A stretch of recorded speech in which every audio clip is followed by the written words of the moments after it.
नमस्कार. मशाल news network या लोकप्रिय चॅनलवर आपलं स्वागत आहे. आपण बघू शकत असाल पालघर नगर परिषदेची निवडणूक जी आहे ती सध्या जोरात सुरू आहे. आज आपण प्रभाग क्रमांक 13चे उमेदवार चंद्रशेखर वडे यांची मुलाखत घेणार आहोत. आज आपल्यासोबत आहेत चंद्रशेखर वडे. आपण त्यांच्याशी जरा बातचीत करणार आहोत. त्यांना ही निवडणूक का लढवावीशी वाटते आणि या निवडणुकीमध्ये त्यांचे नेमके मुद्दे काय आहेत, का निवडून द्यायचं आणि आपण केलेली कामं या बाबतीत काय सांगता? सर्वप्रथम धन्यवाद विजयजी, तुम्ही वेळात वेळ काढून मला तुमच्यामार्फत पब्लिकला आव्हान करायची संधी दिली त्याबद्दल. पहिली गोष्ट, पब्लिकनी का म्हणजे जनतेने मला का निवडून द्यायचं, तर मी केलेली जनविकास कामं ती केलेली आहेत आणि बाकी उर्वरित मला पुढे करायचं आहे. म्हणजे बरेचसे केले आहेत, हे माझ्या अहवालामध्ये मी सर्व दिलेले आहेत. हा माझा अहवाल मी प्रसारित केलेला आहे, त्याच्यातमध्ये सर्व दिलेले आहे. त्याच्यामध्ये गार्डन आहे, सुशोभीकरण आहे, रस्ता आहे. तसेच माझ्याकडे शिक्षण, क्रीडा, सांस्कृतिक सभापती असताना मी शिक्षणासाठी पालघर शहरात ही पहिली मॅरेथॉन जी कधी शिक्षण क्रीडापती कोणी आयोजित केली म्हणजे गेले कार्यक्रम केले होते ते माझ्यामार्फत पहिल्यांदा सुरुवात झाली. त्याच्यामध्ये मॅरेथॉन झाली, शालेय क्रीडा स्पर्धा झाली, सांस्कृतिक कार्य झाले, त्याच्यात म्हणजे गुणवंत विद्यार्थ्यांचा सत्कार झाला. ह्याच्याच मार्गाने आणखीन दुसरे जे माझे विधायक कामं आहेत केलेली आहेत, आणखी थोडी उर्वरित आहेत, ते मला पुढे करायचे. सध्या नगर परिषदेमध्ये लोक मच्छरमुळे भयानक आहेत, म्हणजे हैराण झालेले आहेत. आणि हा नगर परिषदेमध्ये औषधाची फवारणी होते, पाण्याची होती का रॉकेलची फवारणी होते, काय सांगतो? बरोबर तुम्ही प्रश्न विचारला. ही मागे बाईट दिली त्यावेळेस पण मी स्वतःहून बोललो, कारण संध्याकाळच्या वेळेस एवढे मच्छर बाईट देताना पण मला चालते. कारण गेले आमचं टर्म संपून आम्हाला 1.5-2 वर्ष झाले. आमच्या टर्म संपल्यानंतर त्या फवारणीमध्ये म्हणजे एवढं आहे का 5व्या मजल्यावर पण असेल तरी पण ते लोकांना मच्छर जातात. नक्की त्याच्यात एक मच्छराचं फवारणी आणि पाण्याचं आमचं हे मेन मुद्दे असतं, कारण पाणी पण लोकांच्या घरात पोचत नाही. तर आपल्या काळात मोठ्या प्रमाणात फुगीर अंदाजपत्रका बनवून बोगस ठेकेदारांनी कामं केलेले आहेत. जसं आपण हे आमचे स्वतंत्र सैनिक आपले हुतात्मा स्मारकाची दुरुस्ती आहे, जवळपास 1,80,00,000 लाखाचं काम आहे. मात्र हे प्रत्यक्षात तेवढ्याचं काम मिळत नाही. आणि आम्ही बातमी लावल्यानंतर ती पुन्हा भिंत पाडली. तुम्हीसुद्धा प्रयत्न केले होते, परंतु ठेकेदारावरती जी कारवाई पाहिजे होती केली नाही. अक्षरशः त्याची बिलं त्याला देयकं भेटली. आपण याबद्दल काय सांगतो? तुम्ही बरोबर प्रश्न विचारला. त्यावेळेस तुम्ही होत्या, मी पण होता. ज्यावेळेस मी जे माझ्या प्रभागातलं काम आहे त्यामुळे जातीने मी लक्ष देऊन काम करतो. ज्यावेळेस तिकडे बघितलं त्यांनी जे बीम उभारण्याचं काम होतं, त्यांनी खाली कॉलम वगैरे काही त्यावेळेस मी लेटर देऊन ते काम थांबवलेलं होतं आणि प्रशासनाला याचा जाब विचारला होता. कारण आमची टर्म संपलेली होती. तिथे जे जबाबदार अधिकारी आहेत त्यांचं काम होतं का तिकडे जाऊन व्हिजिट देणे. त्यावेळेस मी लेटर देऊन ते काम CO साहेबांना सांगून ते काम मी थांबवलेलं होतं. त्यावेळेस मला आश्वासन दिलं CO साहेबांनी का तिकडे आमचा माणूस जाईल आणि व्यवस्थित तुमच्या म्हणण्यानुसार तुम्हाला जसं पाहिजे जे इस्टिमेटमध्ये झालं त्यानुसार ते कामं होणार. त्यावेळेस माझ्या मते त्यांनी ते परत काढलं आणि थोडं करून कॉलम टाकले आणि त्याच्यानंतर पण जसं तुम्ही म्हणतात का थोडं हे होते. मग परत मी सेकंड टाईम परत जेव्हा CO साहेब आपले गायकवाड साहेब होते, त्यांचं दुसरे CO साहेब आले, त्यांना देखील हाच प्रश्न उपस्थित केला. कारण तो महत्त्वाचा विषय आहे. हुतात्मा स्मारक जे आपले शहीद जवानांचं तिकडे स्मारक आहे, त्यामुळे ते चांगलं दर्जाचं होणं ही माझी जिम्मेदारी आहे. त्यामुळे मी वारंवार ही त्याची ताकीद त्यांना कॉन्ट्रॅक्टरला आणि प्रशासनाला पण केलं. बरं, या निवडणुकीमध्ये कुठला मुद्दा जो प्रभावी ठरणार आहे तुमच्या जिंकण्यासाठी, तुम्ही निवडून याल ह्याची काय खात्री आहे तुम्हाला? कुठल्या मुद्द्यावर ही आपली निवडणूक आहे? माझ्या वार्डातील बघा, मी माझ्या 5 वर्षाच्या काळात जे मी जनविकास कामं केली आणि जशी रोजगाराची आहे, तर बरेचसे म्हणजे माझ्यामधून लाडकी बहीण योजना आहे, ज्या रोजगाराच्या होत्या ते मी माझ्या नागरिकांना देण्याचा पूर्ण प्रयत्न केला आणि मला आशा आहे का माझ्या वार्डातले नागरिक मला नक्कीच सहकार्य करतील आणि अजून त्यांच्यासाठी मला करण्याचा मानस आहे माझा आणि तो नक्कीच मी पूर्ण काय काय आपण आपल्या स्वप्नातील किंवा आपल्या ब्लूप्रिंटमधील कसं असावं पालघर? आपल्या याच्यात म्हणजे प्रत्येक एक आज आपल्याकडे रोजगाराची भरपूर समस्या बाकी आहे. प्रत्येक नागरिकाला एक रोजगार मिळावा ही माझा मानस आहे. कारण कुठलाही माणूस हा रोजगारापासून वंचित नाही राहिला पाहिजे ही माझं म्हणणं. बरं, पालघरमधील रस्त्यांच्या समस्या नाही आहेत असं वाटतंय का तुम्हाला?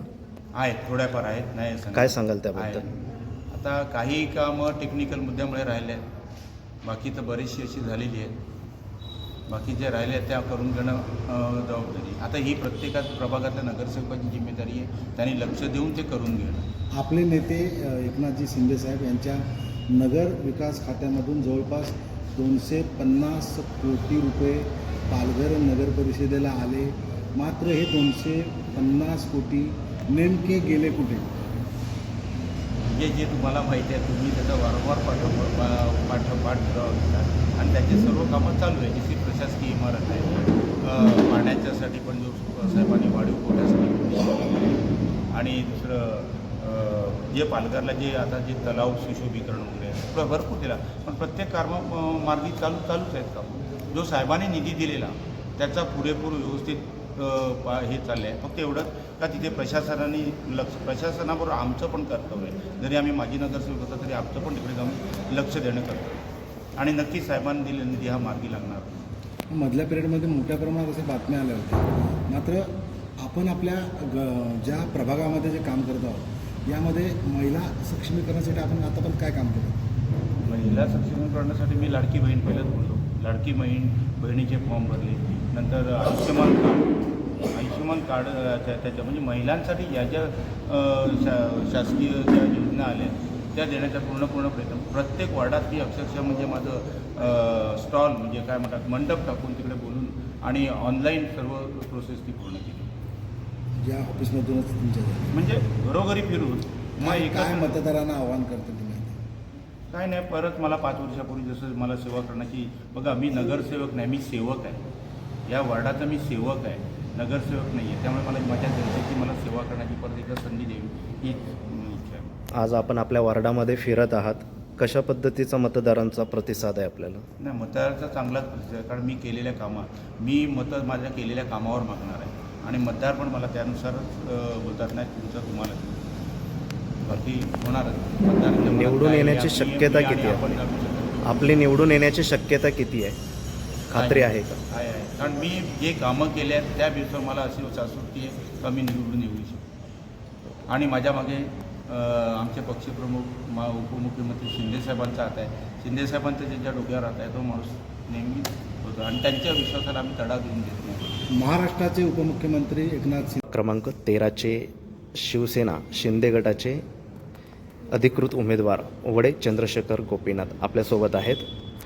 त्यांच्या कामाबद्दल आपण जाणून घेणार आहोत. आतापर्यंत ते नगरसेवक होते, त्यांनी आपल्या प्रभागासाठी काय काय कामं केलेली आहेत त्यांच्या तोंडून आपण हे सगळं ऐकणार आहोत मशालच्या माध्यमातून. नमस्कार चंद्रशेखरजी, मशालमध्ये आपलं स्वागत आहे. काय सांगाल, आपण आपल्या प्रभागासाठी आतापर्यंत काय काय कामं केलेली आहेत? प्रभागामध्ये मी भरपूर कामं केली. जनजागृती जसं मी बोलत असतो त्याच्यामध्ये जो मधला काळ आपला जो महामारीसारखा जो आलेला तो कोविड, ज्यावेळेस माणूस म्हणजे घरातले माणसं कोणाला एकमेकाला भेटत नव्हते, त्यावेळेस आम्ही मास्क संदर्भात जनजागृती, सॅनिटायझिंग आणि अर्सेनिक टॅबलेट हे वाटप देऊन प्रत्येक घरोघरी फवारणी करून, कोणी नसताना आम्ही माझ्या प्रभागातल्या प्रत्येक गल्लोगल्ली जाऊन त्यांना अर्सेनिक टॅबलेट वाटून त्यांच्या घरात जाऊन म्हणजे एवढं केलं. त्यामुळे माझ्या ह्या कामाला जनता नक्कीच हे करणार, कारण त्या कोविडच्या काळात कोणी कोणाला सखा भाऊ वगैरे कोणाला हे करणार. त्यावेळेस मी संपूर्ण वार्डात किंबहुना मी माझ्या संपूर्ण पालघर शहरामध्ये याबद्दल जनजागृती केली. मास्क वाटप आहे, सॅनिटायझरिंग आहे, अर्सेनिक टॅबलेट आहे, मेडिकल कॅम्प आहेत. त्यानंतर मेडिकल कॅम्प घेऊन त्यांना वॅक्सिनेशन आणि आपलं प्रत्येक वेळेस जे आपण सेकंड लॅब आलं त्यावेळेस पण आपण त्यांना जनजागृती कंपल्सरी घेण्यासाठी आपण भाग केलं. आणि ते मला तरी वाटते का तो सर्वात महत्त्वाचं काम माझं ते आहे. बरं, प्रभागातील नागरिकांचं या संदर्भात तुमच्याप्रती काय मत आहे? म्हणजे आभार व्यक्त कशा पद्धतीने या लोकांनी केले ना?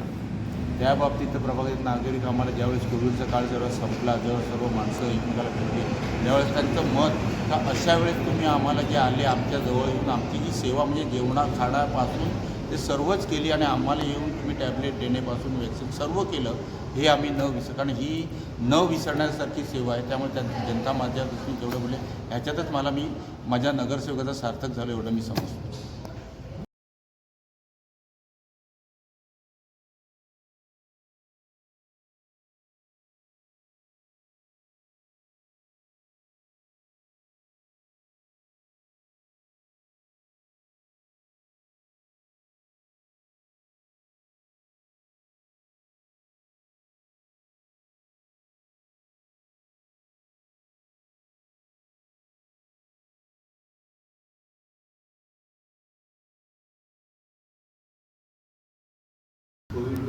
नक्कीच हे होते चंद्रशेखर वडे, जे प्रभाग क्रमांक 13 चे उमेदवार आहेत. शिवसेना शिंदे गटाचे उमेदवार असून त्यांनी आपला जो काही येत्या काळातील जो काही कामाचा पाढा जो आहे, ते जी कामं करणार आहेत त्याबद्दल आपल्यासमोर मशालच्या माध्यमातून मांडलेलं आहे.